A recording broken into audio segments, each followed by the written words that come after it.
تشتري بسلة الشركات اللي متضاف عليها مواد حافظة لما ممكن تعمليها في البيت بطريقة كويسة جدا تقعد معاكي صلاحية سنة واتنين من غير ما يجرالها أي حاجة. في فيديو النهاردة جاية أقول لكم على أفضل طريقة لتفريز البسلة وإمتى تطلعي الكيس اللي متفرز فيه البسلة عشان تسويه التسوية المظبوط. وكمان هنضيف مكون واحد سحري على البسلة يحولها من البسلة العادية للبسلة السكري. طبعا كلنا عارفين إن أفضل نوع للبسلة هو البسلة السكري، بتكون طعمها حلو قوي وكمان بتكون أسرع في التسوية. انتوا عارفين ان افضل وقت لتفريز البسلة هو من اول شهر 11 لحد شهر واحد، يعني الشهر ده اخر توقيت للبسلة اللي في الموسم بتاعها بالظبط. لو ملحقتيش تفرزي البسلة يلا الحقي فرزيها الايام دي قبل ما الموسم بتاعها ينتهي.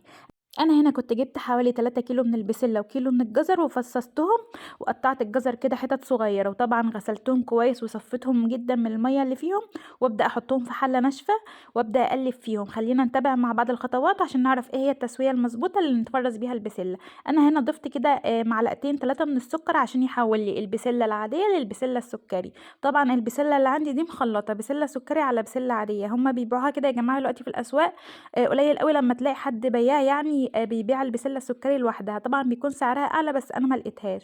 دي انا هنا كده البسله ابتدت تنزل معايا الميه بتاعتها، ودي هنا كده ان احنا نعرف ان خلاص كده التسويه المظبوطه بتاعتها للتفريز. ببتدي اشيلها واصفيها من الميه اللي نزلت منها اللي هي اصلا المفروض السكر بتاعها يعني لما تخلط عليها. انا هنا كنت خلاص صفيتها وسبتها بردت تماما.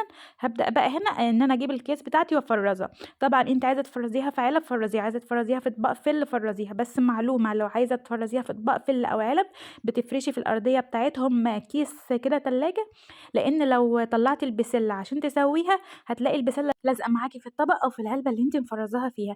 انا هنا كنت ببتدي افرز البسله بتاعتي في الكياس، طبعا بحط المعيار اللي مناسب للاسره بتاعتي. بابتدي إن أنا أخرّج الهوا كده من الكيس واحدة، واحدة. شوفوا أنا هنا باخرّجه إزاي، باضغط جدًا على الكيس من تحت جامد كده لحد ما كل الهوا يخرج منه، وبعدين أربطه من فوق وابتدي أوزّعها في الكيس كويس. شوفي هنا إزاي معايا أنا مبطّئة لِك الحتّة دي أهو عشان تخلّي بالِك من الخطوة دي مهمة جدًا، إنِّك لمّا تفرّزي أي حاجة في الفريزر تطلّعي منها الهوا عشان ما تفسدش منِّك في الفريزر. وتقعد معاكِ أطول مدة ممكنة. أنا في آخر الفيديو بإذن الله هاوريكم بسلة السنة اللي فاتت اللي كنت مفرّزاها. الكيس كان كويس جدًا وما جرالوش أي حاجة والبسلة زي الفل، وباسويها لحد دلوقتي وبتفضل بنفس الطعم والريحة واللون. بُصّوا أنا هنا كده وزّعت البسلة بتاعتي.